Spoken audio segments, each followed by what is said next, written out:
जय बद्री केदारनाथ दोस्तों, बहुत बहुत स्वागत है आप लोगों का मेरे एक और YouTube वीडियो पे। दोस्तों, जैसा कि आपने टाइटल में पढ़ ही लिया होगा, क्या होनी चाहिए हमारी म्यूचुअल फंड और ETF swing strategy for the upcoming week. और इससे पहले कि मैं इस वीडियो को शुरू करूं, आपकी जानकारी के लिए बता दूं कि इस वीडियो में दी गई जानकारी केवल एजुकेशन पर्पज़ के लिए, इसे इन्वेस्टमेंट एडवाइस ना समझें। तो दोस्तों, जैसा कि आप लोगों को पता है कि फ्राइडे को नैस्डैक क्रैश हुआ था। खाली अकेला नैस्डैक क्रैश नहीं हुआ था, पूरी यूएस मार्केट क्रैश हुई थी, कोरिया मार्केट क्रैश हुई थी, जापान मार्केट क्रैश हुई थी, सब जगह क्रैश आया था। गोल्ड भी क्रैश हुआ था, सिल्वर भी क्रैश हुआ था, तो मेटल्स में क्रैश था, बिटकॉइन क्रैश था, वर्ल्ड मार्केट क्रैश थी। और उस दिन अपनी मार्केट तो इतना क्रैश नहीं हुई, लेकिन उसका एक इम्पैक्ट, एक हैंग ओवर इम्पैक्ट जो था, अब गिफ्ट निफ्टी पे नज़र आ रहा था। जो गिफ्ट निफ्टी आई थिंक 1-1.5% नीचे दिखा रहा था।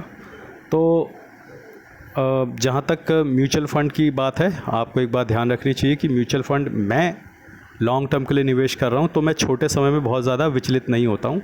आज में जो भी ऊपर नीचे हो रहा है, उतार चढ़ाव, उसको मैं इग्नोर करता हूँ। जो शोर होता है, शोर शराबा होता है, उसको मैं इग्नोर करता हूँ।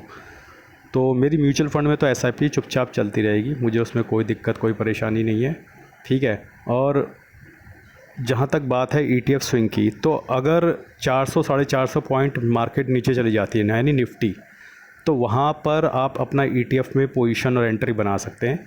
मैं फिर से बता रहा हूँ, अगर 400 साढ़े 400 पॉइंट, और ये कोई इन्वेस्टमेंट एडवाइस नहीं है, ये मेरे अपनी व्यक्तिगत राय है कि मैं ऐसा करने वाला हूँ। जब 400 साढ़े 400 पॉइंट मार्केट नीचे चली जाएगी, तो मैं वहाँ पे एक पोजीशन बनाऊँगा। मुझे ऐसा लगता है कि जो हमारे FI हैं, मैंने कॉल और पुट का डेटा है, वो रिकॉर्ड लेवल पे शॉर्ट बैठे हुए हैं, रिकॉर्ड।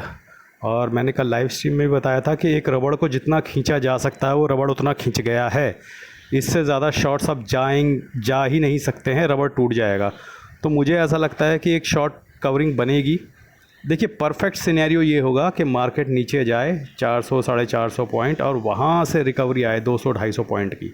अगर ऐसा होता है, बॉटम से 200-250 पॉइंट, 300 पॉइंट की रिकवरी आती है, तो समझ लीजिए एक परफेक्ट सेटअप तैयार है मार्केट के अप ट्रेंड के लिए। लेकिन अगर ऐसा नहीं होता है, तो फिर कल का पुट कॉल का डेटा देखकर हम आगे बताएंगे। लेकिन मुझे ऐसा लगता है कि बहुत ज़्यादा शॉर्ट पे बैठे हुए हैं इस वक्त FI, इससे ज़्यादा शॉर्ट हो नहीं सकता, क्योंकि रबड़ टूट जाएगा, ठीक है। इलास्टिक खींच के जितना खींच सकता था, खींच रखा है।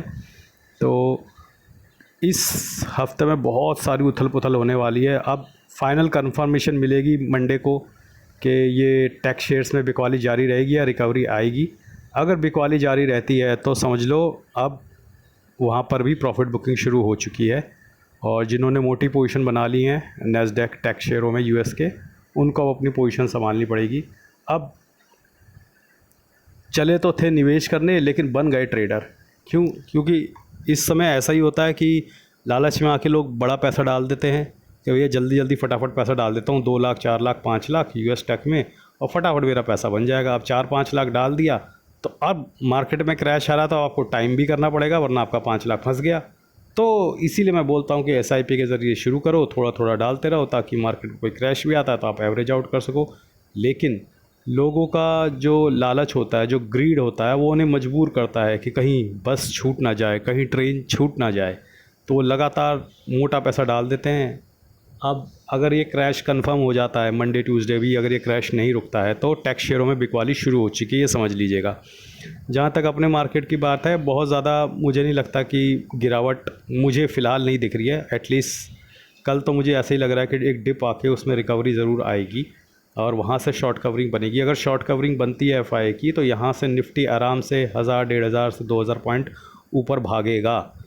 ये मुझे ऐसा लगता है, ये मेरी प्रेडिक्शन है दोस्तों। इस पर यकीन 100% यकीन करने की ज़रूरत नहीं है। देखिए, मैं जब भी प्रेडिक्शन देता हूँ तो 70-30 रहता ही है। 70% टाइम में, 70-75% टाइम में ठीक होता हूँ, 25-30% टाइम में गलत होता हूँ। आप अपने फाइनेंशियल एडवाइज़र, अपने म्यूचुअल फंड डिस्ट्रीब्यूटर, अपनी बुद्धि का इस्तेमाल करके किसी भी फंड में निवेश कीजिएगा। म्यूचुअल फंड में तो दोस्तों देखो, आप कुछ कर नहीं सकते, क्योंकि आपको तो क्लोजिंग डे की NAV मिलेगी। तो अगर आपको इस लेवल पर कुछ खरीदना है, तो आप थोड़ा बहुत खरीद सकते हैं, आपके लमसम का एक टुकड़ा डाल सकते हैं। लेकिन हाँ, ETF में जो लोग स्विंग ट्रेड करते हैं, जैसे कि मैं भी थोड़ा बहुत ETF में स्विंग ट्रेड करता हूँ। स्विंग ट्रेड जो करता हूँ ETF में, मैं वो शॉर्ट टर्म प्रॉफिट के लिए करता हूँ। वो मेरा लॉन्ग टर्म की पोजीशंस नहीं होती, उसमें मेरा मकसद सिर्फ इतना होता है कि 4-5% प्रॉफिट कमाना है और निकल जाना है शॉर्ट टर्म में, ठीक है। तो मेरी ETF ट्रेडिंग को long term mutual fund investment से कंपेयर मत करो। Long term mutual fund investment एक प्रोसेस है, जिसमें मेरी लगातार SIP चलती रहती है। जब जब डिप आते हैं, मैं थोड़ा थोड़ा लमसम कर देता हूँ, वो एक साइड रख दो। और ETF स्विंग जो है वो मैं शॉर्ट टर्म में मुनाफा कमाने के लिए करता हूँ। तो जब भी गहरे दबाव आता है, गहरा डिप आता है, तो वहाँ पे मैं थोड़ा अपना ट्रेडिंग वाला नज़रिया ओपन करता हूँ और थोड़ा बहुत बाइंग करता हूँ। तो अगर कल को मुझे 350-400 पॉइंट का डिप दिखता है कल, तो मैं वहाँ पे ऑफ कोर्स बाइंग करूँगा ETF में।